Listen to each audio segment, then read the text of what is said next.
100వ కీర్తన నాన్న ఒకసారి తీయండి నాన్న. అలాగే తీసి పైన ఏముంది అందులో మైకులు చదువు అమ్మ, మైకులు చెప్పుంది అక్కడ మైకు. ఈ కీర్తన ఏంటో చూడండి, అన్ని కొద్దిగా వివరంగా తెలుసుకోండి. స్తుత్యార్పణ కీర్తన. స్తుతి అర్పణ కీర్తన. చూడండి ఇక్కడ కీర్తనలు అంటే మొత్తం ఎన్ని కీర్తనలు ఉన్నాయి చెప్పండి? 150. అంటే ఇది ఆ రోజుల్లో యూదులకి పాటల పుస్తకం అన్నమాట. ఆ రోజుల్లో ఇవన్నీ పాటలు. మీరు ఏం చేయాలంటే కీర్తన చెప్పేటప్పుడు కీర్తనలో మొదటి అధ్యాయం అనకూడదు. ఏమనాలి? మొదటి కీర్తన. మనం శాలేం పాటలు పుస్తకం ఎట్లాగా మొదటి పాట, రెండవ పాట, 150వ నంబరు పాట అన్నాం. అలాగే ఇది కూడా అలాగే చెప్పాలి. ఎంత పెద్ద మీరు ప్రసంగికులైనా నానా ఎక్కడైనా ప్రసంగం చేయడానికి మీకు అవకాశం ఇచ్చినప్పుడు కీర్తనలు బాగా రాగానే 1వ కీర్తన, 2వ కీర్తన అని చెప్పి 2వ కీర్తనలో ఎన్నో వచనం అంటే ఈ పాటలో ముందు పల్లవి, మొదటి చరణం, 2వ చరణం లాగా, అలాగే మొదటి వచనం, 2వ వచనం కదా, అలాగూ చెప్పుకుంటూ వెళ్ళాలి. దీనికి ఒక ప్రత్యేకత ఇచ్చారు ఈ కీర్తనాకారుడు. ఏం కీర్తన అంటున్నానా? అది స్తుతి అర్పణ కీర్తన. దేవునికి స్తుతులు చెల్లించటం వేరు, స్తుతి అర్పణ వేరు. వినండి, అర్థం చేసుకోండి. ఇప్పుడు స్తుతి అనేటటువంటి దాంట్లో ఏమైందంటే దేవుని పిల్లలుగా రక్షించబడేటువంటి వారుగా వారు స్తుతులు చెల్లిస్తుంటారు దేవునికి. కొందరు సభలు కానీ మందిరాలు కానీ వారు హృదయాన్ని అర్పించిన వారు కాదు, రక్షించబడినటువంటి వారు కాదు కొందరు. అయితే ఏం చేస్తారంటే మనం హల్లెలూయా అన్నప్పుడు వారు కూడా హల్లెలూయా అంటారు. హల్లెలూయా అంటే వారు కూడా స్తోత్రాలు చెల్లిస్తారు. అది చెల్లించటమే. ఇది అర్పణ, స్తుతి అర్పణ. అర్పణ అనబడేటటువంటిది అంతరంగంలో నుండి వచ్చే. చూడండి, మనం ఎప్పుడు ఇంటి దగ్గర కూడా ఏదైనా దేవుడు ఒక కార్యం చేసినప్పుడు, ఒక అద్భుతం చేసినప్పుడు, ఒక మేలు చేసినప్పుడు, మరి ఏదైనా సరే అది ఒకవేళ ఏదైనా నష్టమే కలిగింది, ఏదైనా కొద్దిగా బాధకరమైనటువంటి వార్త మనకు వినపడింది, అయినా కూడా యోబయ్య మనకు నేర్పించినట్లుగా మనం ఏం చేస్తాం? దేవునికి స్తోత్రం చెల్లిస్తాం. రెండు ఉన్నాయి. కష్టంలో కూడా హృదయంలో నుండి స్తోత్రం వస్తుంది, ఆశీర్వాదంలో కూడా, అభివృద్ధిలో కూడా హృదయాంతరంగంలో నుండి వచ్చింది. ఎందుకు వస్తుందంటే కష్టంలో కూడా ఎందుకు రావాలయ్యా, కీడులో కూడా ఎందుకు రావాలి, నష్టంలో కూడా ఎందుకు రావాలి కదా, ఇలాంటి బాధ కలుగుతున్నా ఎందుకు రావాలంటే ఎందుకంటే మనము ఆయన కొరకు సజీవ యాగంగా సమర్పణ చేయబడ్డాం. మనము మన సొత్తు కాదు, ఆయన సొత్తు. అందుకే ఏమిటంటే ప్రభువా మరి ఈ కీడు వెనక ఏం మేలు దాచావు? పౌలు అంటాడుగా రోమీలు రాసిన పత్రికలో, దేవుడట ఎందుకంట సమకూర్చాడు? సమస్తము మన మేలు కొరకే సమస్తము సమకూడి జరుగుతున్నాయి. ఇదేంటి చిత్రమైన? అవును, ఒక కీడు ఒక నష్టం వాటిల్లిన టోటల్గా ఈజీక్వల్టీ ఏంటంటే మేలు కొరకే. స్తోత్రం, హల్లెలూయా, గట్టిగా హల్లెలూయా. మన కీర్తనలో చెప్తూ ఇమ్మి అక్కడ హెడ్ క్వార్టర్లో 2వ ఆదివారం కీర్తనలు చెప్తూ ఒక మంచి భక్తి కలిగినటువంటి ఒక సహోదరుడు తాను ముందే అడిగాడు, నేను మాత్రం సండే నేను వర్షిప్కి వెళ్ళాలండి, నేను ఆరాధన చేయాలి, నన్ను మాత్రం ఆదివారం నాకు సెలవు ఇవ్వండి అంటే సరే ఇచ్చారు. కొంతకాలం అయినాక హెవీ వర్క్ ఉంది, నువ్వు ఇక నుండి నువ్వు ఆదివారం కూడా నువ్వు వర్క్ చేయాలి, ఆదివారం కూడా పని చేయాలి, రావాలి. లేదండి ఆదివారం నాకు కుదరదంటే అటు కుదరపోతే మానేసేయమన్నాడు. కుదరపోతే మానేసేయి. లేదండి నాకు ప్రభు దినం చాలా ప్రాముఖ్యమైంది, ఆ ఒక్క దినంలోనే నాకు 1000 దినాల శ్రేష్టత్వాన్ని దేవుడు మాకు ఇస్తాడు. మరి ఇన్ని రోజులు ఆయన కాపాడాడు, కనీసం 2-3 గంటలైనా ప్రభు పాదాల దగ్గరికి గడపకపోతే ఇంకెందుకండి? ఇన్ని గంటల సమయాన్ని దేవుడు నాకు ఇచ్చాడు. రోజుకి 24 గంటలు చొప్పున కదా, 6:24 కదా. ఎన్ని వందల గంటలు దేవుడు నాకు ఇచ్చాడు. కనీసం 2-3 గంటలన్నా ఆరోగ్యం ఇచ్చాడు, ఆయుష్ ఇచ్చాడు, ఉద్యోగం ఇచ్చాడు. అన్నీ కూడా దీవెనకరంగా నా కష్టార్జితాన్ని చేస్తున్నాడు. ఇన్నిచ్చిన దేవునికి నేను ఎందుకు సమయం ఇవ్వకూడదు, ఆయనకి ఇవ్వాలి అంటే అయితే మానేయమన్నాడు. అంతకుముందు వర్క్ ఏంటి దాదాపు మీకు తెలిసే ఉంటుంది. ఈ గుండు పెన్నులు ఉంటాయి కదా, పెన్నులు ఎట్లా పెట్టేసుకుంటాం, అది వర్క్. అది ఆ వర్క్ చేసేది. సరే వాళ్ళ ఇంట్లో ఉంటాయి కాబట్టి దాన్ని చూసుకుంటూ చేస్తూ ఉంటే ఇక ఊరికిట్లా గుచ్చుకుంటా ఉందంట. పిల్లలు ఆయన ఎవరో దాన్ని ఇటు తిప్పారంట, అది గుచ్చుకోవట్లా. దాన్ని చూసి ఒక ప్లాన్ వచ్చింది ఆయనకి. గుండు పిన్ను నుండి, గుండు సూది నుండి పిన్నీసు తయారు చేయటం. నాన్న అర్థమైపోతుందిగా. దాన్ని ఎలాగుంటుంది ఆ రూపం. అది ఉన్నా కూడా మనం షర్టుగా పెట్టుకున్నా, ఎక్కడ పెట్టుకున్నా కూడా అది గుచ్చుకోదు, అక్కడ సెట్ అయి ఉంటుంది. అది కనిపెట్టేశాడట.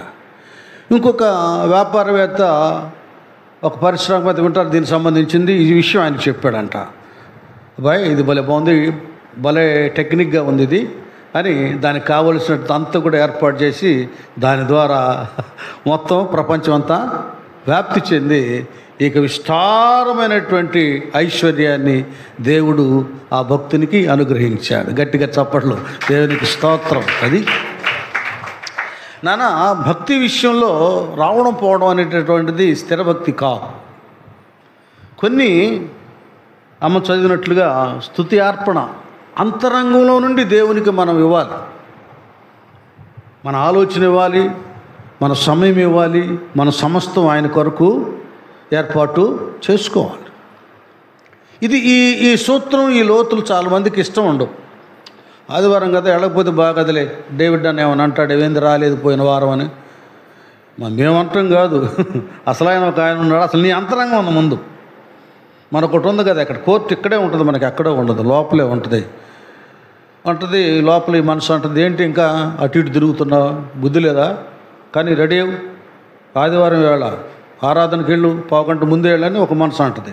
ఈ శరీరం అంటుంది, చూద్దాంలే, చిన్నగా వెళ్దాంలే, చిన్నగా బ్రష్ చేద్దాంలే, కిందగా తిందాంలే, త్రాగుదాంలే, చూద్దాంలే అన్నట్టు కూర్చుంటుంది. అదేం పని పాట ఏమి ఉండదు. కొన్ని వీళ్ళు కల్పించుకుంటారు, ఇలాంటి బ్యాచ్ కూడా ఉన్నారు.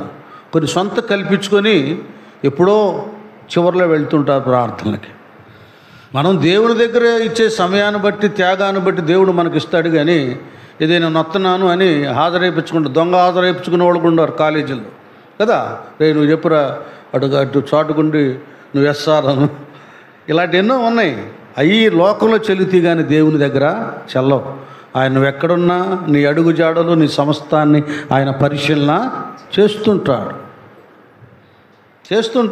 నువ్వు ఎంత ఇస్తావో నీకు దేవుడు అంతే ఇస్తాడు, ఇంక 2 అంతలు కూడా ఇస్తాడు. అంతేగాని నువ్వు ఎంత ఇచ్చి ఎంత కావాలంటే ఆడొచ్చింది. నువ్వేమో 5 నిమిషాలు స్పెండ్ చేస్తావు, నీకు సంవత్సరాల తరబడి ఆస్తి, ఐశ్వర్యం, దీవెని కావాలంట. ఎక్కడి నుంచి వస్తుంది చెప్పండి? ప్రయాస లేకుండానే ప్రతిఫలాన్ని అనుగ్రహిస్తాడు. ఆత్మార్పణ లేకుండానే దేవుడి దగ్గర ఏదేదో ఆశిస్తాడు. భలే కీర్తన ఇది. ఏనానా ఏ కీర్తన? స్తుతి అర్పణ కీర్తన. కొంతమంది ఎలాగుంటారంటే, మేము చిన్నప్పుడు పాటది, ఆత్మార్పణ చేయకయే ఆశించితి నీ చెలిమి, అహమును ప్రేమించుచునే అరచితి ప్రభు నీ కలిమి. ఆత్మార్పణ చేయకయే ఆశించితి నీ చెలిమి, అహమును ప్రేమించుచునే అరచితి ప్రభుని కలిసి. ఆశా నిరాశయే ఆవేద ఎదురాయే, ఆధ్యాత్మిక ప్రేమిగని అల్లాడే నా వలలు. ఆధ్యాత్మిక లేమిగని అల్లాడిన వలలు నడిపించునా నావా నడి సముద్రమున దేవా నవజీవన నా జన్మ తరింపా నవజీవన మార్గమున నా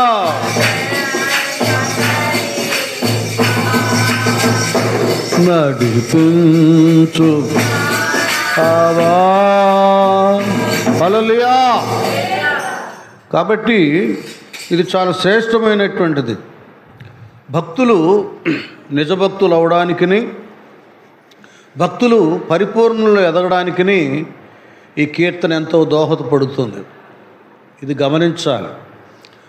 అలనాడు పౌలయ్య కూడా దేవుని యొక్క సన్నిధికి సంఘానికి వస్తున్నటువంటి వాళ్ళని ఏదో టచ్ మీ నాట్ అన్నట్లు కాకుండా పరిపూర్ణంగా హత్తుకొని దేవునిలో ఉండాలని ఆయన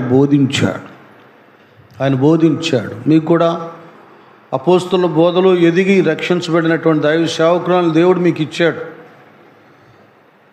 దేవుని యొక్క ప్రేరణ ద్వారా ఆయన బోధించే ప్రతి బోధన మీరు ఆలకించండి, అది అనుసరించండి. తద్వారా అన్ని విధాలుగా మీరు దేవుని సన్నిధిలో వర్ధిల్లుతారు. ఈ బలి అర్పణ విషయంలో ఈ అర్పణ అనబడేటటువంటిది ఎక్కడి నుంచి మనం గ్రంథాన్ని పరిశీలన చేసుకుంటూ వస్తే ఈ మొదటేమో 3వ అధ్యాయం ఆదికాండం వెళ్దాం నాన్న. మొదట ఏం చేశాడంటే 21 చదువయ్యా, 3:21 చదువు నాన్న.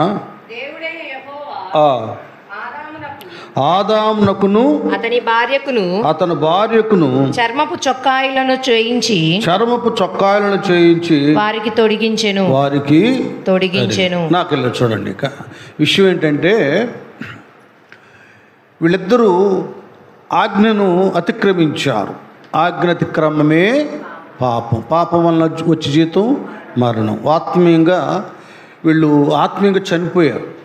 శారీరకంగా బ్రతుకున్నా పౌలయ్య అన్నట్లు మీరు మీ అపరాధముల చేత పాపముల చేత చచ్చిన వారై ఉండగా ఆదామవ్వలు ఎప్పుడైతే ఆ పండు తిన్నారో ఆత్మీయంగా చనిపోయారు. శారీరకంగా బాగానే ఉన్నారు, ఆత్మీయంగా చనిపోయారు. శారీరకంగా కూడా చనిపోతే దూతలే పాతి పెట్టేసేవాళ్ళు వాళ్ళని. చనిపోలా. దేవుడు శారీరకంగా చనిపోకుండా ఛాయిస్ ఇచ్చాడు. ఇంక వెంటనే అదే పాపంతో వాళ్ళు ఉంటే చస్తారు. శారీరకంగా కూడా భౌతికంగా కూడా చనిపోతారు. కనుక వెంటనే అప్పుడు ఎవరున్నారు? సృష్టించిన సృష్టికర్త వాళ్ళకి బోధకుడు. ఏమండి? సృష్టించిన సృష్టికర్తే వాళ్ళకు ఉపదేశకుడు, వాళ్ళకి పాస్టర్, వాళ్ళకి యాజకుడు. చూడండి, ఇది ప్రతిదీ నియమం దేవుని దగ్గర నుండే ప్రారంభమైంది.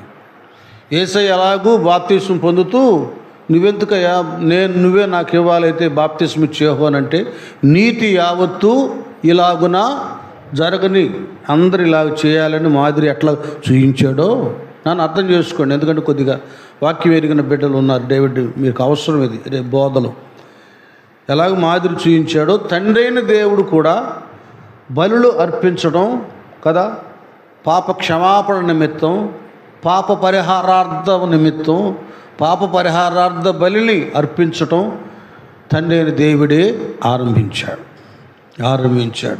వాళ్ళు చేసేటువంటి పాపాల నిమిత్తం ఆయనే ఏం చేశాడు?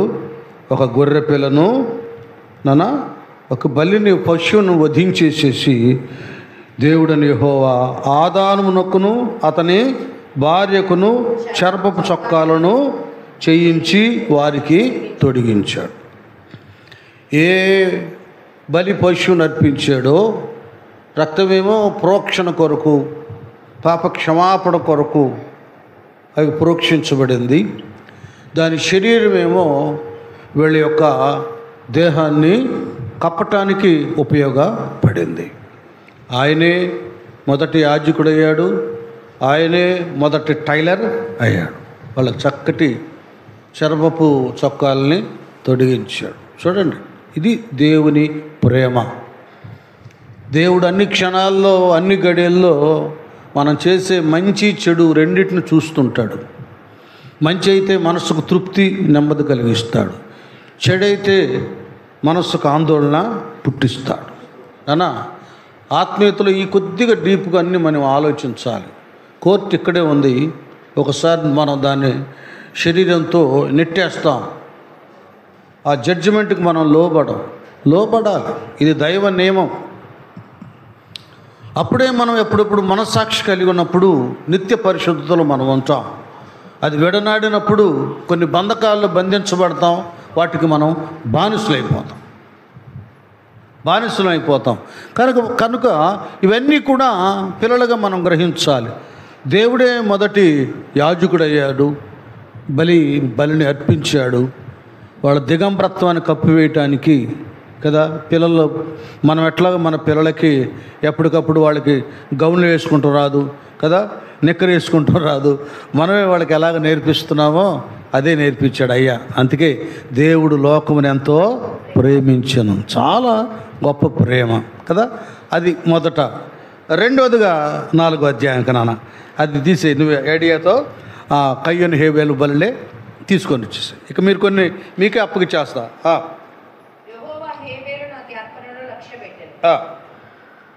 చదువురా. కొంతకాలం అయిన తర్వాత అక్కడ 3 అది కొంతకాలమైన తర్వాత కయ్యూను చూడండి నాన్న, కొంతకాలమైన తర్వాత కయ్యూను పొలము పంటలో కొంత యెహోవాకు అది ఇక్కడ కదా. యెహోవా దేవుని తర్వాత ఎవరయ్యా ఇక్కడ అర్పించిందంటే కయ్యూను. యెహోవాకు అర్పణగా తన పంట పొలములో కొంత ఆ ఫలాలను పంటను తీసుకొచ్చి యెహోవాకు అర్పణగా తెచ్చాను. నెక్స్ట్ అది ఈయనేమో మీ అందరికీ తెలుసు, కయ్యూనేమో వ్యవసాయదారుడు, భూమిని పండిస్తూ ఉండేవాడు. ఆ పంటలో కొంత అర్పణగా దేవుని దగ్గరకు తీసుకొచ్చాడు. ఇవి ఎవరు నేర్పించారంటే ఆదామే కయ్యూను హేబేలుకి నేర్పించాడు. మేము దేవుడి దగ్గర నేర్చుకున్నాంరా కయ్యూను హేబేలు. మనం ఏం చేయాలంటే మనము పాప పరిహారార్థమై లేక మన పంటలు మన పైరు కదా మన భూఫలము దీవించబడి నిమిత్తం ప్రథమ ఫలం ఆయనకి ఇవ్వాలని ఆయన కనుక మన గొర్రెల మేక మందలుంటే తొలుచూలు వాటిని కదా శ్రేష్టమైనటువంటి వాటిని దేవునికి అర్పణగా ఆయనకి ఇవ్వాలి అని నేర్పించాడు.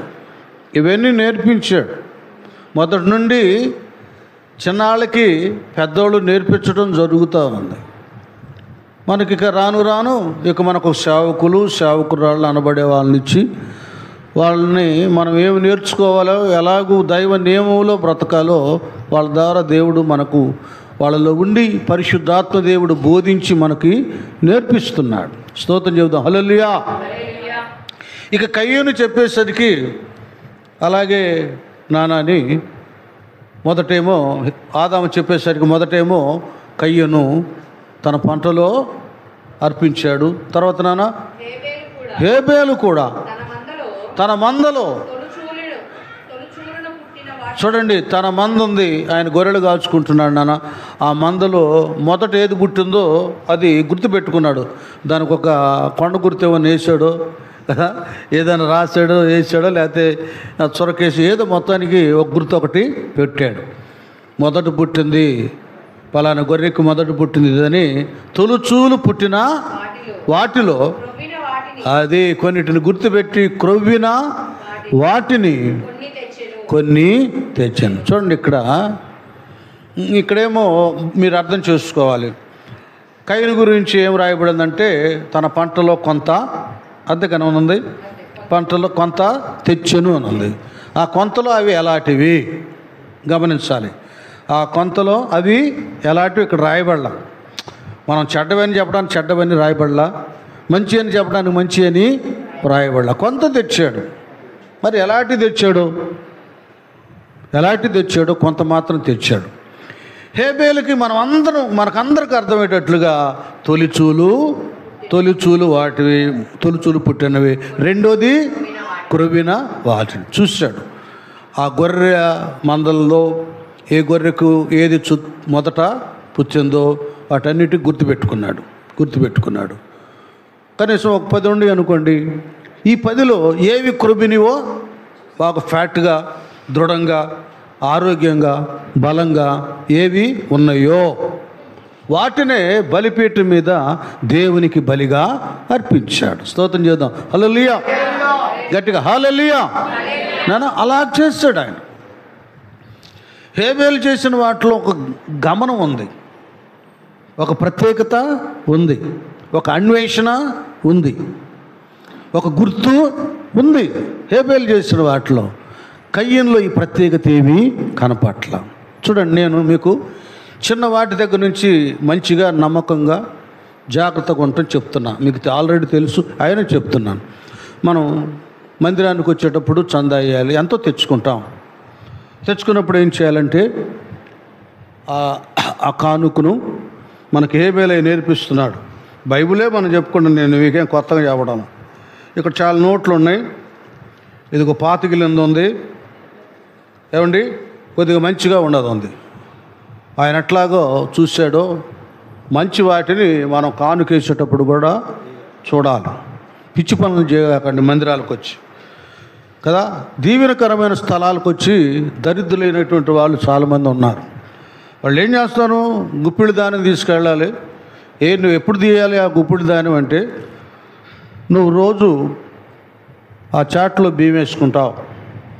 ఐరన్ శుభ్రంగా ఏరిన తర్వాత వడ్లు రాళ్ళు అవన్నీ ఏరినాక చెత్త చెదారం ఇట్లా అంటారు కదా, అన్న తర్వాత మంచిగా ఉండేటటువంటివి అలాగూ గుప్పిడి తీసేసి ఆ డబ్బాలో వేయాలి. బియ్యం తీసుకెళ్ళాలి పదని దాన్ని సరిగా చూడకుండా, ఏరకుండా, ప్రత్యేకపరచకుండా దేవునికి ఇవ్వకూడదు. నా బిడ్డలు కాబట్టి నేను చెప్తున్నా. నేనేదో పబ్లిక్ సబ్ పెట్టి అన్ని జనాంగాన్ని చెప్పటంలా, నా ఇంటోళ్ళు చెప్తున్నానండి. యూట్యూబ్లో మీరు ఎవరైనా చూసినా ఆ పాస్టరు ఏదో ధాన్యం అడుగుతున్నాడు అనుకోవద్దు. మా దేవుడు చెప్పిన ఒక నియమం, ప్రతి దాంట్లో కూడా శ్రేష్టమైనది ఇవ్వాలి, దాన్ని జాగ్రత్తగా చూచి ఇవ్వాలన్నదాన్ని చెప్పుకుంటున్నా. మీరు రూపాయి ఇచ్చినా, 10 రూపాయలు ఇచ్చినా, ఎన్ని ఇచ్చినా మధ్యలో స్టిక్కర్ అంటించింది, అది అంటించింది, ఇది అంటించింది, మురిగిపోయింది, ఒక్కొక్కడు ఏదేదో రాస్తాడు డబ్బుల మీద, మెంటలోడు. అసలు రాయకూడదు, అది చట్ట ప్రకారం కూడా నేరం. అలాంటివన్నీ తీసి ఆ నోట్లు మార్చేది ఉంటుందిగా అక్కడ ఇచ్చేయండి, నోట్ల ఆసుపత్రులు ఇచ్చేయండి. అలాంటి వేయకూడదు. దేవుని మనకు కానుకలు, చందాలు, దశమ భాగం ఇచ్చేటప్పుడు మాకు ఒక ఆమె ఉంది, ఆమె ఇప్పుడు 86-87 సంవత్సరాలు, కమలమ్మ గారని. ఆమె బెడ్లోనే అలాగుంది. నెల దశమ భాగం వాళ్ళ కొడుకు చేత పంపించింది. అవన్నీ కొత్త నోట్లు అన్నమాట, పెడపడలాడుతూ ఉంటాయి. అలా ఇవ్వాలి నాన్న అని చెప్పిద్దాము. అలా దేవునికి మనం శ్రేష్టమైనది ఇవ్వాలి. ప్రత్యేకం చూసి ఏది మంచిగా, అందంగా, ఆరోగ్యంగా, చక్కగా ఉంది అది దేవునికి ఇవ్వాలి ముందు. అలా పంపించిద్దండి ఆమె. దేవుడు ఆయుష్ను పెంచాడు, చాలా ధన్యకరంగా ఉంది ఆ తల్లి. ఇలాగూ ప్రతి చిన్న దాంట్లో కూడా మనం దేవుని దగ్గరికి వచ్చే విషయంలో, దేవునికి ఇచ్చే విషయంలో ఇవన్నీ కూడా మనం పరిశీలన చేసుకోవాలి, గొప్పగా ఇవ్వాలి. మరొకటి భయంకరమైన తప్పు ఏం చేస్తామంటే, మనం ఎక్కువ భాగం, ఎక్కువ సమయం దేవుని గురించి, వాక్యాన్ని గురించి, మందిరాన్ని గురించి, సేవకుల గురించి ఆలోచించం. అసలు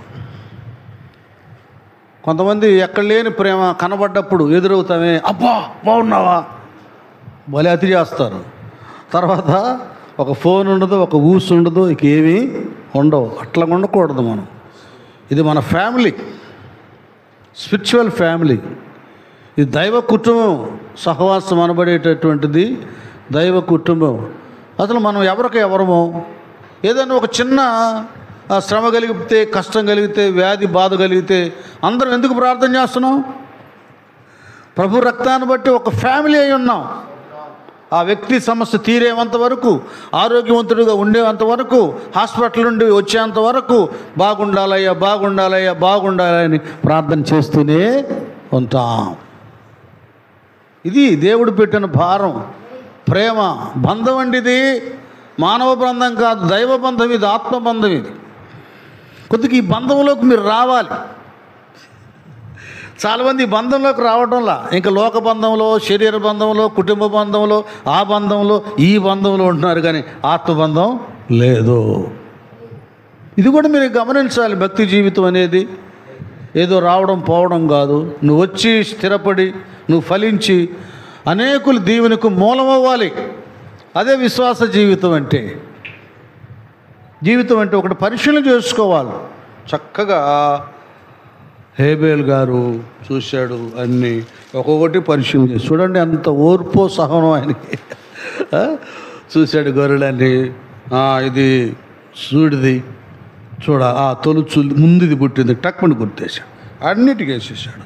అవి ఎదుగుతుండగా వాటిని మంచిగా పెంచాడు. పెంచడమే మంచిగా పెంచాడు. వాటిలో ఈ మంచిగా పెంచి అన్నీ ఆరోగ్యంగా ఉన్నాయి, అవి కొవ్వుని ఫ్యాట్గా ఉన్నాయి, దృఢంగా ఉన్నాయి, బలంగా ఉన్నాయి, చెంగుని ఎగురుతున్నాయి అన్నీ. మళ్ళీ వాటిలో కూడా కొన్ని సపరేట్ చేశాడు. ఇది భక్తి జీవితం అంటే. స్తుతి అర్పణ అంటే ఇదండి. ఆత్మార్పణ నుండి స్తుతి అర్పణ వస్తుంది. స్తుతి అర్పణ అంతరంగంలో నుండి రావాలి. హృదయంలో నిండిందే నోరు పలుకుతుంది. నీ మనసులో, హృదయంలో నేను మందిరానికి ఇది చేయాలి, ఇది ఇవ్వాలి అని నిజంగా అనుకుంటే నువ్వు ఇస్తావు. ఆ ఆవేశం, ఉద్రేకం, ఆ కష్టం, అమ్మమ్మ హాస్పిటల్లో ఉంది, దేవుడా నాకు ఇది నయమైపోతే, మా అమ్మాయికి బాగా అయితే, మా అబ్బాయికి బాగా అయిపోతే నేను అది ఇస్తాను, నేను ఇది ఇస్తాను, మందిరానికి అది కొనిస్తానంటారే. బాగైన తర్వాత అబ్బాయిని చూసుకొని మురిసిపోవటమే జరుగుతుంది, కానీ అనుకున్న మురుక్కుబడి మాత్రం లేని వారు కూడా సంఘాల్లో చాలామంది ఉన్నారు. జాగ్రత్త. అది దేవుడు నిన్ను లెక్కడుగుతాడు. నీ మనసు అప్పుడప్పుడు అట్లా కదిలిస్తుంది. అప్పుడు అది అన్నావు కదా, చేయలేదేంటి అంటుంది మనసు. ఎక్కడుంది మనస్సాక్షి? సునాయాసంగా త్రోసి వేస్తున్నారు. నాన్న చాలా ఉన్నాయి ఈ భక్తి జీవితంలో. మనం దేవునికి వ్యతిరేకంగా బ్రతుకుతున్నటువంటివి చాలా ఉన్నాయి. ఇవన్నీ చక్కగా చేసుకొని నాన్న హేబేలు కూడా అన్నాను. ఇప్పుడు చదువురా తల్లి సుధా. హేబేలు కూడా అన్న దగ్గర నుంచి 4వ వచనం. తొలుచూలు పుట్టిన వాటిలో క్రొవ్విన వాటిని కొన్ని తెచ్చెను. అంతే, కంటిన్యూ. యెహోవా హేబేలును అతని అర్పణను, చూడండి ఎంత క్లారిటీ ఇచ్చారు ఇక్కడ పరిశుద్ధాత్ముడు. వాస్తవంగా ఇక్కడ ముందు మనం ఏం చూస్తున్నాము? ముందు కయ్యూను గారిని చూస్తున్నాం.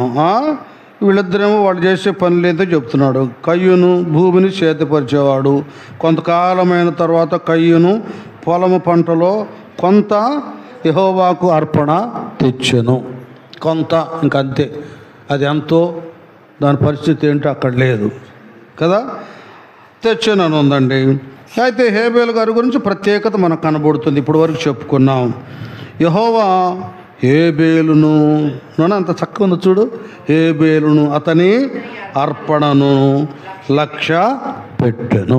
అది దృష్టి ఇద్దరిలో ఎవరి మీద పడింది? హేబేలు మీద పడింది. రెండవది హేబేలు మీద పడి అతని అర్పణ మీద పడింది. అర్పణ మీద పడి దానిని లక్ష్య పెట్టెను అని వ్రాయబడం. దాన్ని లక్ష్య పెట్టాడు. చూసారా? ముందు హేబేలును అతని అర్పణను. హేబేలును చూశాడు. హేబేలును చూసినప్పుడు అతని అంతరంగంలో విరిగి నలిగినటువంటి మనసు, హృదయము, ఒకలాంటి పశ్చాత్తాపము, మరొకటి నేనెవరిని? ఆయన సృష్టికర్త, ఉన్నతుడు ఆయన, ఈ అల్పుడు నేను. అసలు నేను ఆయనకు అర్పణ అర్పిస్తున్నాను ఏంటి? ఆయనకి నేను పెంచుకున్న గొర్రెలు ఆయనకి ఇటువేంటి? ఇంత ధన్యత దూతలకు కూడా లేదు. స్తోత్రం, హల్లెలూయా. దూతలకు కూడా లేదు. వినండి, మీరు కూడా వినండి. దూతలారా, మీరు నాకు వెండి బంగారాలు వజ్రాలు వైడూర్యాలు ఇవ్వండి అని అన్నాడు ఆ దూతల్ని. వాళ్ళ దగ్గర ఆశించాడా? వారిని అడిగాడా? నిన్ను నన్ను ఎందుకు అడుగుతున్నాడు? మీరు ఆలోచించండి. మనమే పిల్లలకి అన్నం పెడతాం. పెట్టిన తర్వాత అరే చిన్న ముద్ద పెట్టరా అంట. చూడండి ఆ ప్రేమ. వాడు చిన్న 2 మెతుకులు పెట్టగల కడుపు నిండిద్దా? అది ప్రేమ. బిడ్డల మీద ఉన్న ప్రేమ అర్థమైందా? తల్లిదండ్రులకు బిడ్డల మీద ఎలాంటి ప్రేమ వాత్సల్యత ఉంటుందో, నీళ్ళు నాన్న కొంచెం తాగిచ్చున్నానా, అలాంటి వాత్సల్యత మన ఎడల దేవుడు కలిగి ఉన్నాడు. దూతల దగ్గర నుంచి వజ్ర వైఢూర్యాలు ఆయన కోరలేదు. నీ దగ్గర నుంచి స్తుతి అర్పణను ఆయన కోరుకుంటున్నాడంటే నువ్వు ఆలోచించు. దూతాళి చేయని నీ దివ్య సేవను ధూళినైన నేను చేయ కృప నిశ్చితివి. దూతాళి చేయని నీ దివ్య ధూళినైన నేను చేయ కృప నిశ్చితివి. ధూపార్తి చేపట్టి చేసేదా, ధూపార్తి చేపట్టి శాశ్వత కృపను తలంచగా కానుక నైతిని నీ సన్నిధిలో, కానుక నైతిని నీ సన్నిధిలో. శాశ్వత కృపను తలంచగా నా హృదయమెంతో జీవము గల దేవుని దర్శింపానందముతో కేక వేయుచున్నది. నా హృదయమెంతో దర్శింపానందముతో కేక వేయుచున్నది. నా దేహమెంతో నీకై ఆశించే, మెంతో నీకై ఆశించే శాశ్వత కృపలు కానుక నైతిని నీ సన్నిధిలో, కానుక నైతిని ఇదిలో. శాశ్వత కృపను చాలంచగా. హల్లెలూయా. అది అర్థమవుతుందా? ఈ స్తుతి అర్పణ అనబడేది హృదయార్పణ నుండి రావాలి. ఆది నుండి మనం పరీక్షలు చేస్తూ వస్తే ఇది ఫార్మాలిటీగా స్తోత్రం అంటే స్తోత్రం, హల్లెలూయా అంటే హల్లెలూయా అన్నట్లుగా అన్న వాళ్ళు కూడా ఉన్నారు. ఉదాహరణకి కయ్యూనే, రే కయ్యనో పెద్దోడా అర్పించాలిరా దేవుడికి అర్పణ, అర్పిస్తాలే అని వెళ్ళి అర్పించాడు. ఏదో వెళ్ళాలి అన్నట్లు కాదు.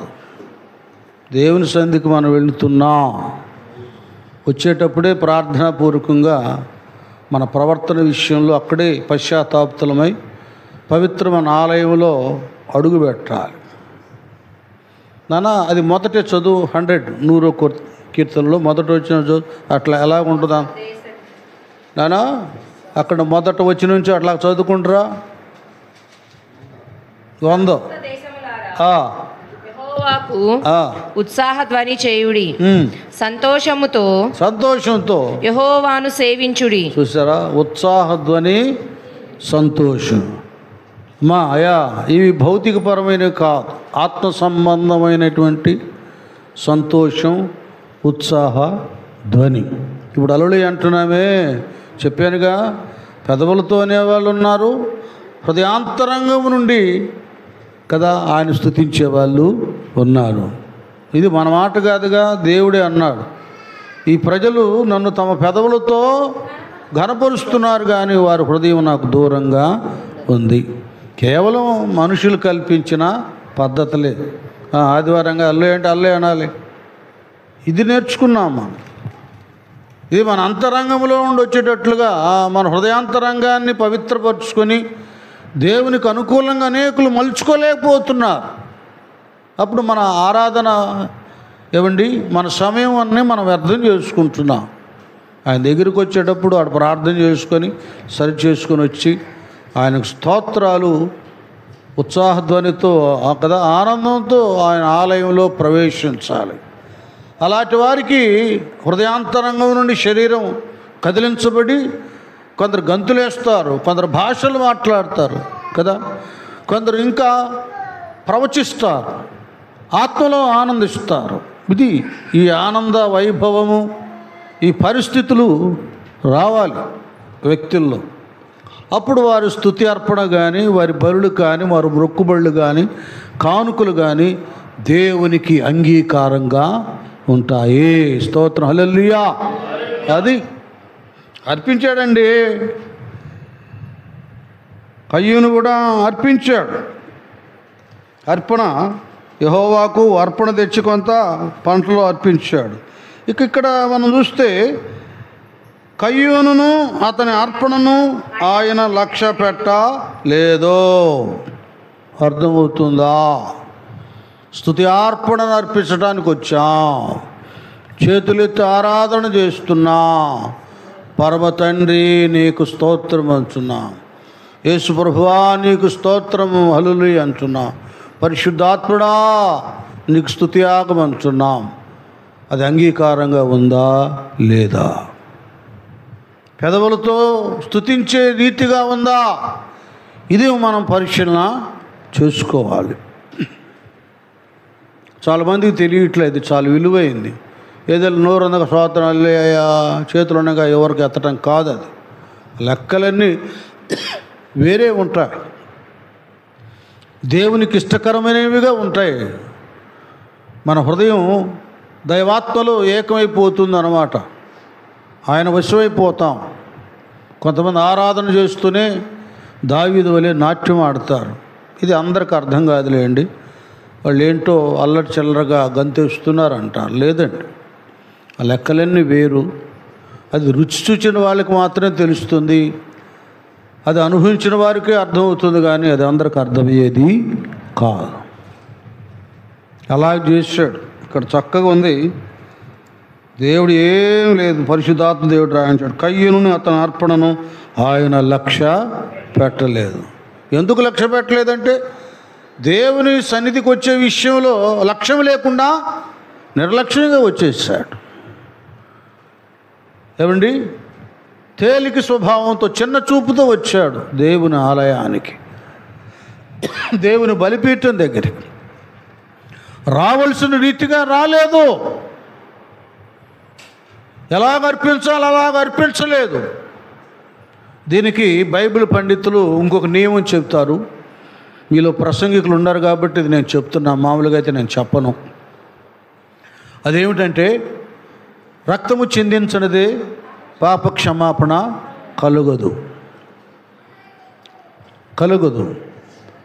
కనుక ఏం చేయాల్సిందంటే, కయ్యూను తమ్ముడు హేబేలు, నా పంటలో ఇది నీకు ఇస్తున్నాను రా కదా, ఇంత పైరో ఇంత పంటో ఇంత ఫలమో ఇంత ధాన్యమో నీకు ఇస్తున్నాను, నీ గొర్రెల్లో తొలిచూలివి క్రొవ్వినవి కొన్ని నాకు ఇవ్వు, దేవునికి బలి అర్పణ అర్పించాలి అనేటటువంటి ఆ దైవ రక్షణ సంకల్పం, పాప క్షమాపణ పొందుకునే తీరి అతనికి తెలుసో తెలియలేదో.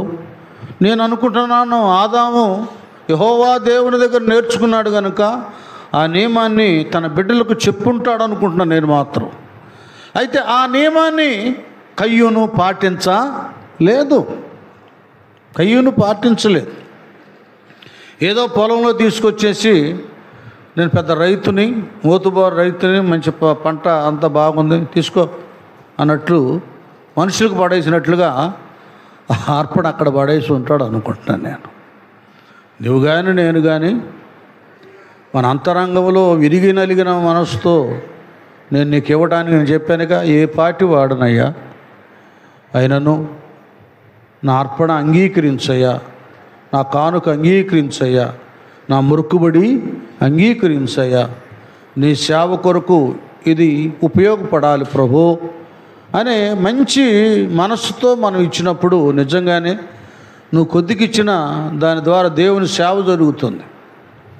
కొందరు పోషించబడతారు, కొందరు ఊరడించబడతారు.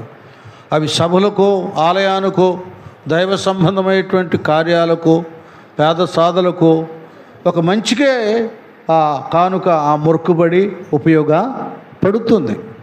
నీతిమంతుల బలి అర్పణ అండి, అది చాలా ఉపయోగపడుతుంది. మేలుకరంగా, దీవెనకరంగా, అభివృద్ధిదాయకంగా ఉంటుందన్నమాట. మంచి ఫలం నీతిమంతులు అర్పించేటటువంటిది. కనుక ఒక్కోసారి కొంతమంది తమ పేరు కొరకు ఇస్తారు. నేను ఇది ఇస్తున్నాను, అది ఇస్తున్నాను, నేను అది పెడుతున్నాను, ఇది పెడుతున్నాను అని బాగా ఉంటాయి. ఇవి దేవుని దగ్గర చెల్లుబాటు కావు. ఒకవేళ మేము చెప్పుకోవచ్చు, అబ్బో ఆమెని ఈ కాయలు తీసుకొచ్చారు, లేకపోతే ఆ ఫలాలు తెచ్చారు, ఆ భోజనాలు ఏర్పాటు చేశారు, ఈ మటన్ పెట్టారు, చికెన్ పెట్టారు అనుకోవటానికి ఉపయోగపడతాయి. కానీ అది దేవుడు మనకు రిజల్ట్, ప్రతిఫలం ఇవ్వడానికి మాత్రం ఉపయోగపడవు.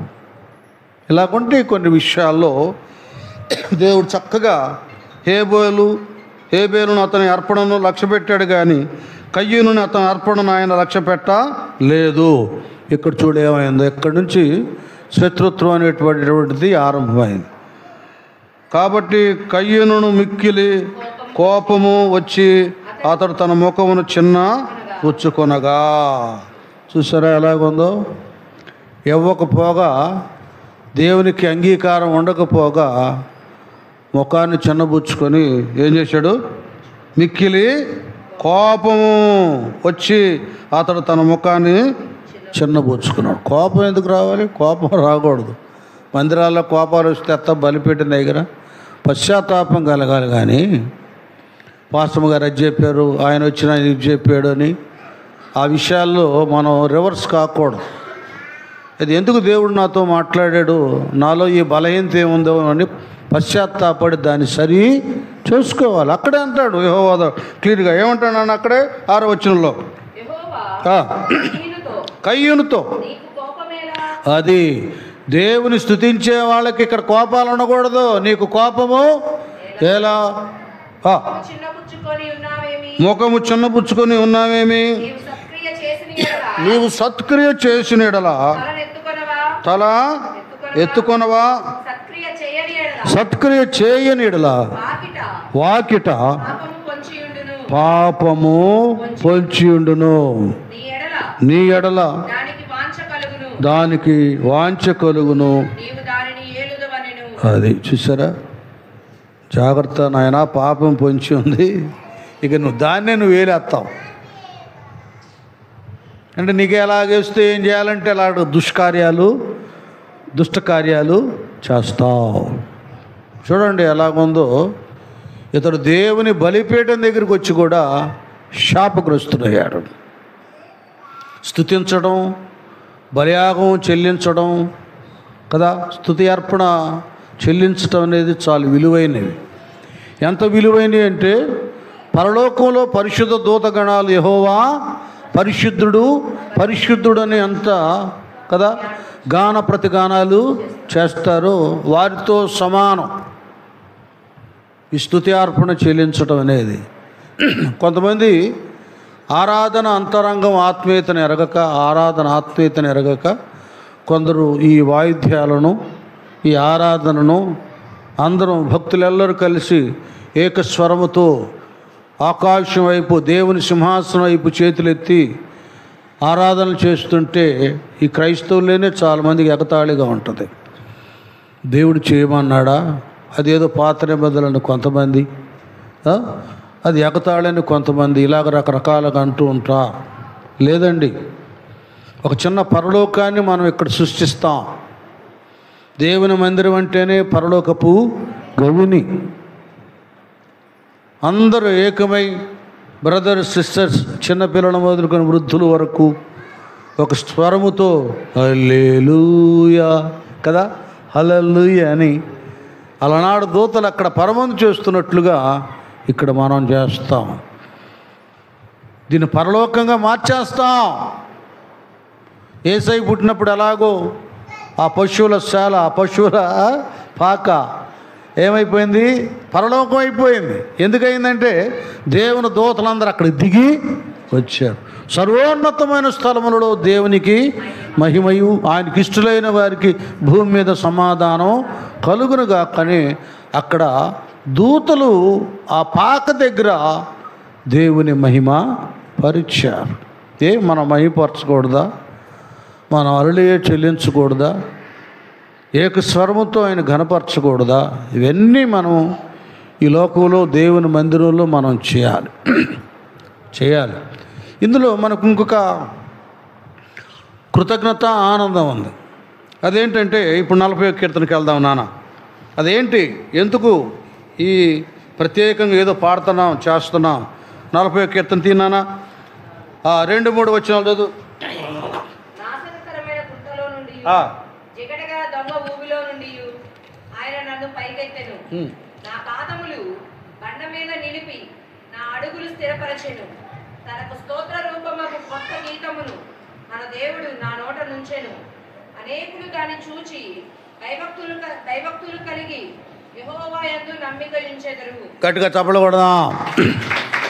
ఏం చేశాడు ఈ భక్తుడు? దేవునికి మరపడితే నాశనకరమైన గుంట నుండి, జిగటగల దొంగ ఊపి నుండి ఏం చేశాడు? ఆయన పైకెత్తాడు. అర్థమవుతుందా?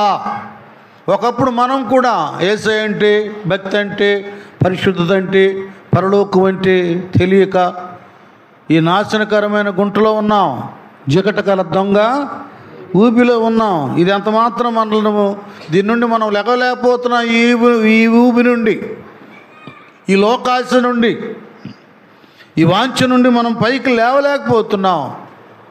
ఆయనే తన వాక్యం ద్వారా మనల్ని లోకం నుండి, పాపం నుండి ఏం చేశాడు? ప్రత్యేక పరిచాడు. పైకి లేవనైతే ఏం చేశాడు నాన్న? తర్వాత పాదములు, అదే మన పాదాలు ఎక్కడ నిలిపాడు? క్రీస్తును బండ మీద నిలిపాడు. ఇంకంతే. అదే అలాగే అడుగులు మన ప్రవర్తన ఉందే, అటు ఇటు ఇటు అటు లోకం వైపు, పాపం వైపు, అవిధేయత వైపు తిరగక ఏం చేశాడు? అది పరిశుద్ధతలో నిలబెట్టాడని అర్థం. పరిశుద్ధతలో స్థిరపరిచాడు. క్రీస్తు అనే బండ మీద మనల్ని ఏం చేశాడంటే, ఒక మాట చెప్పాలంటే, ఎప్పుడైతే ఆ బండ మీద మనం ఉన్నామో, క్రీస్తులో మనం ఉన్నామో, యేసుప్రభుల వారు మత్తయి సువార్త 7వ అధ్యాయంలో చెప్పినట్లుగా కదా, ఈ నా మాట విని వాటి ప్రకారం చేయు ప్రతివాడు బండ మీద తన ఇల్లు కట్టుకొనిన బుద్ధిమంతుని. హల్లెలూయా, గట్టిగా హల్లెలూయా. ఏం చేశాడు? ఆయన మనల్ని బుద్ధిమంతులుగా చేశాడు. ఎందుకంటే మన బ్రతుకులు క్రీస్తునే తనలో మనల్ని కట్టాడు, బుద్ధిమంతులుగా చేశాడు. గాలి వచ్చినా, వరదలు వచ్చినా, వానలు వచ్చినా, ఏమొచ్చినా కూడా అది కదిలించబడదు. అది మళ్ళీ ఎన్నో శ్రమలు, కష్టాన్ని వాడు కలుగు చేసి సైతానుగాడు లోకంలోకి త్రోసివేయాలని చూస్తున్నా మనకు ఫౌండేషన్ ఉంది. క్రీస్తు అనేటటువంటి ఆ మూలరాయి మీద మనము సజీవ రాళ్ళంగా కట్టబడ్డాం కనుక మనం పడిపోవాలనుకున్నా మూలరాయి ఉందే, అది పడనివ్వదు. అంతేనా? మనం ఒకవేళ సైతానుగాడు పడేయాలనుకున్నామో, ఇంకేముందిలే ఈ శ్రమలు నేను తాళలేను అనుకున్నా, ఆయన నువ్వు తాడుకునే శక్తిని నీకు ఇస్తాడు. హల్లెలూయా. దిగులు పడిన వేళలలో దరి చేరిన దేవా, అవమానపు చీకటిలో బలమిచ్చిన నా దేవా, దిగులు పడిన వేళలలో అవమానపు చీకటిలో వెలుగువై తెచ్చిన నా దేవా, చీకటిలో వెలుగువై నీ చల్లని వడిలో నన్ను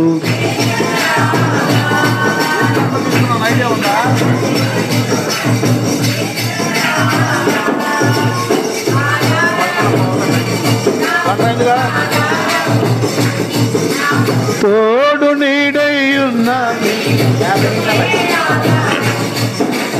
ఆశ్రయము నా ఆశ్రయము నీ నామం ఆశ్రయము తల్లిదండ్రి బంధుజనులు రాకున్నా లోకమంతా ఒకటైనా బాధలన్నీ బంధువులైన ఆధారం నాకు ఆధారం నాకు తోడు నీడై కృపయే ఆధారం నాకు తోడు నీడై ఉన్నని స్తోత్రం హల్లెలూయా.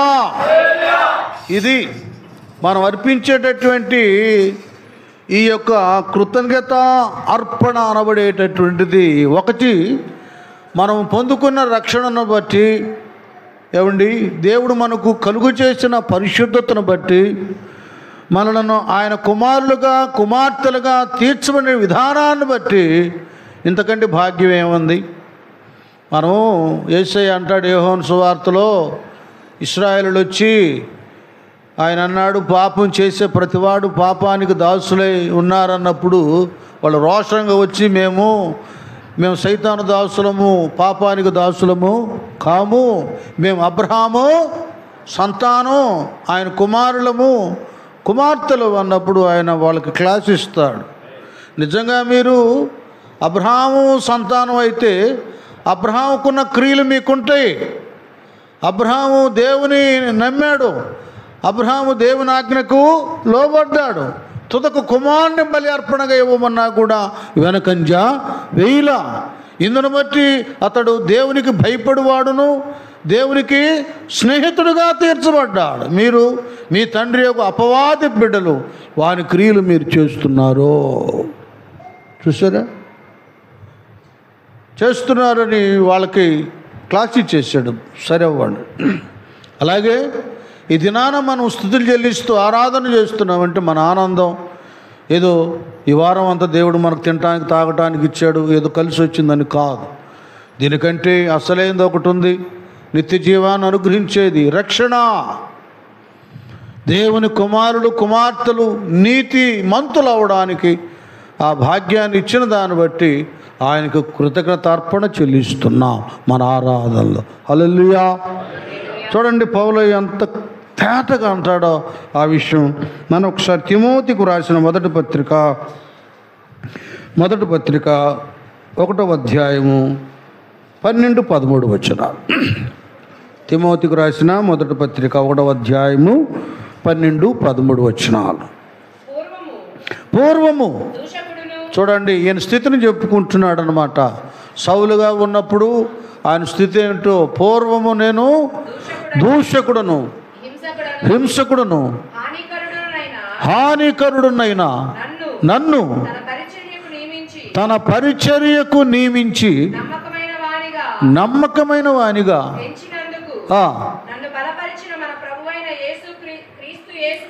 మన బలపరిచిన మన ప్రభువైన యేసుక్రీస్తుకు కృతజ్ఞుడై ఉన్నాను.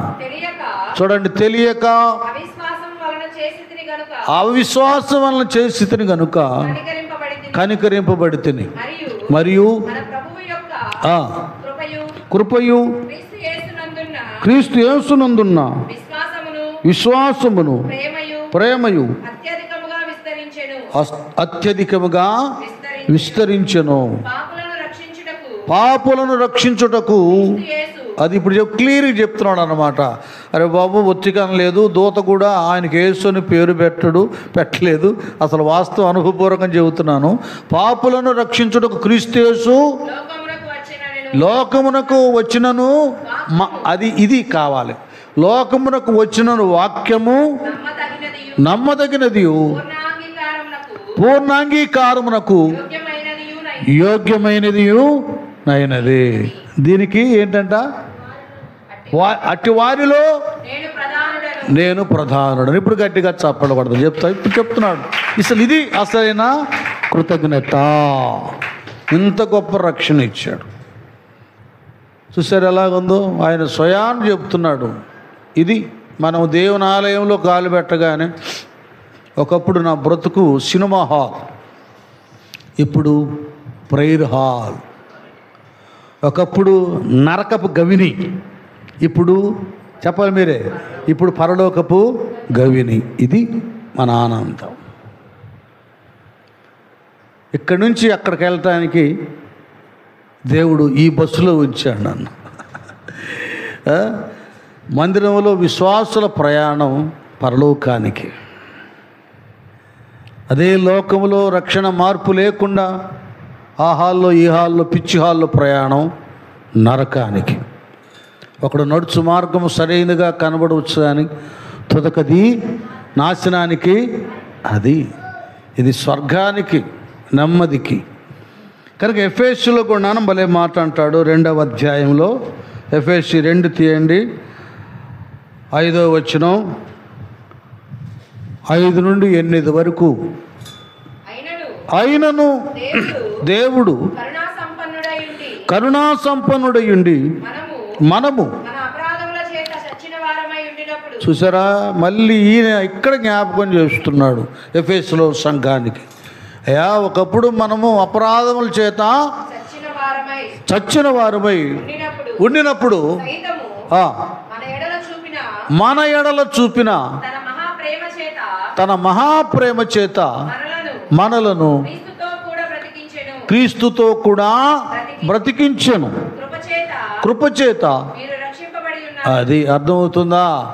ఈనాడు మనం ఇలాగున్నామంటే కృపచేత మనం రక్షించబడి ఉన్నాము. నెక్స్ట్,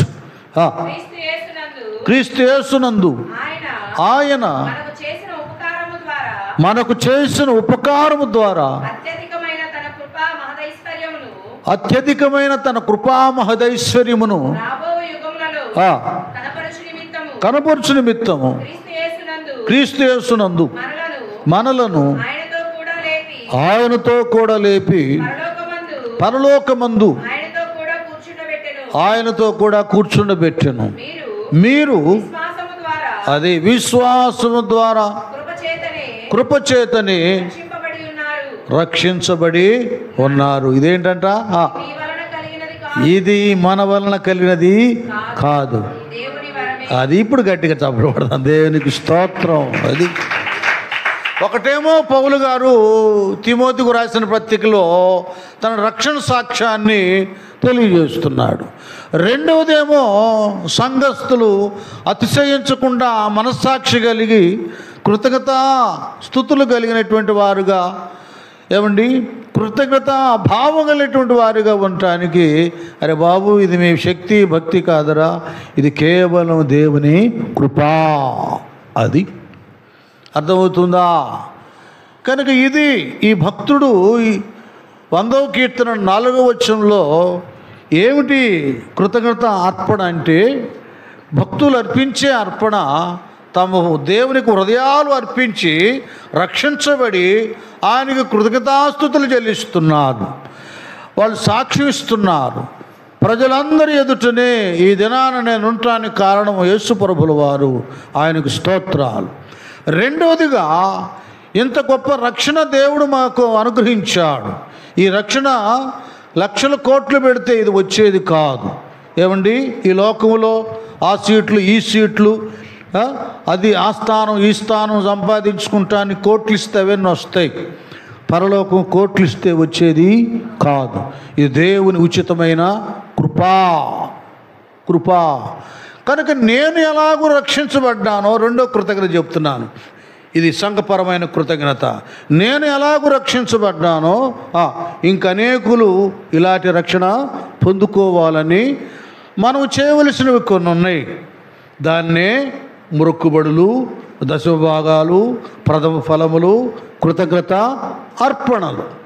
నాన్న గమనించండి, ఆ రోజుల్లో కూడా ఆది అపోస్తుల కాలాల్లో కూడా వాళ్ళు ఏం చేసేవాళ్ళంటే, ఏమండి అపోస్తుల కార్యంలోకి ఒక్కసారి వెళ్దాం నాయన.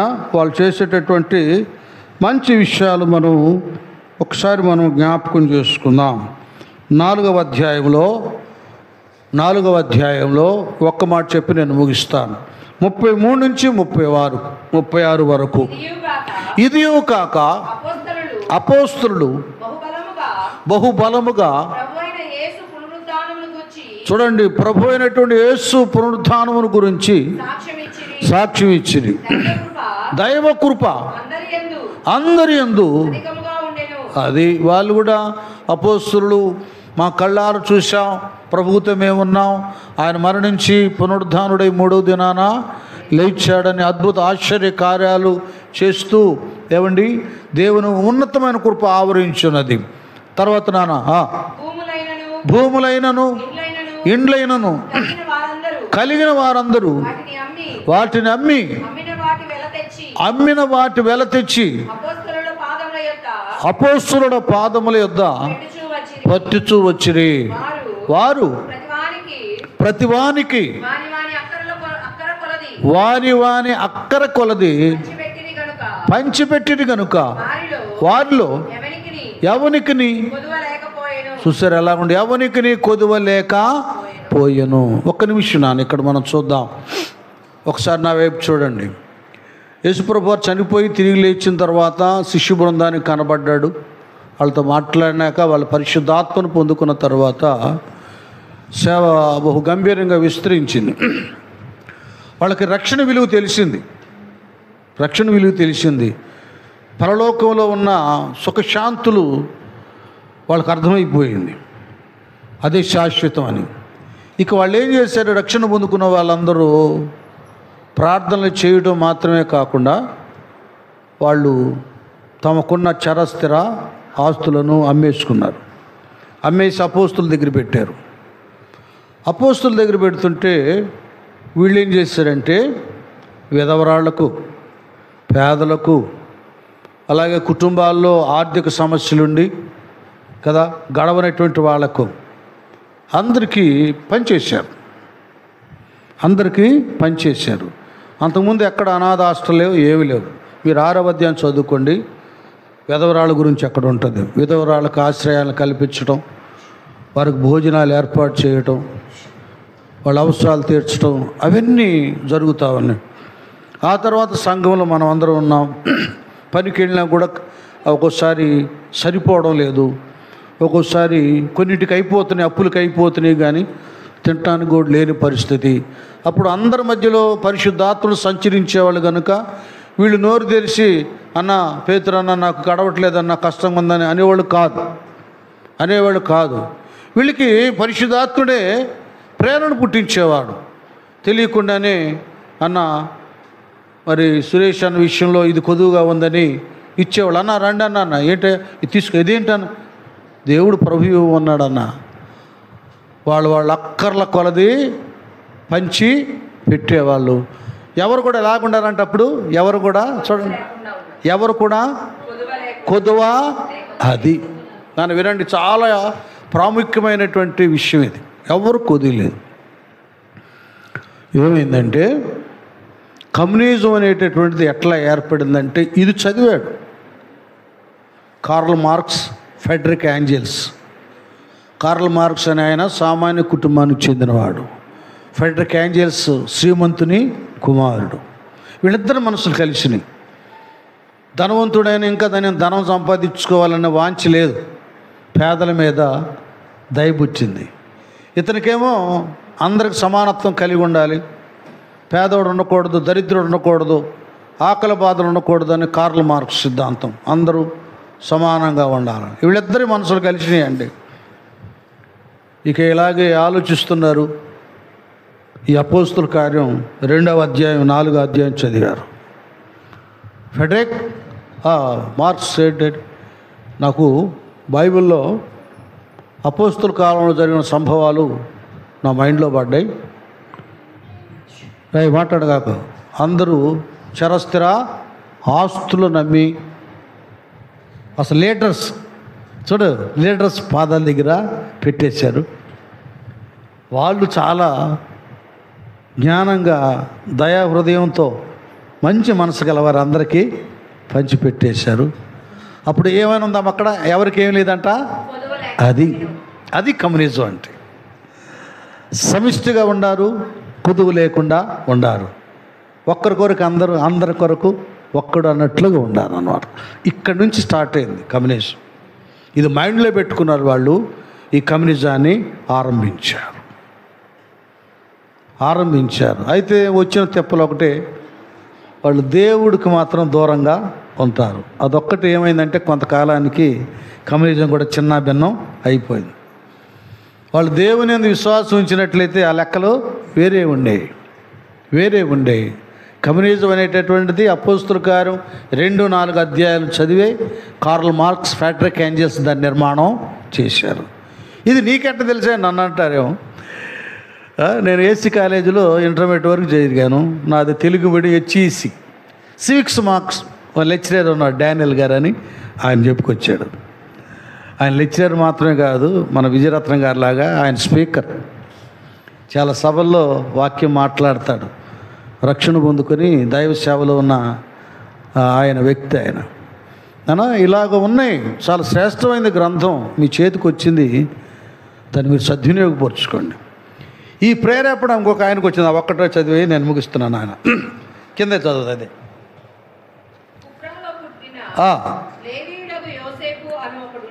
లేవీయుడగు యోసేపు అని ఒకడు ఉండెను. ఇతనికి హెచ్చరిక పుత్రుడని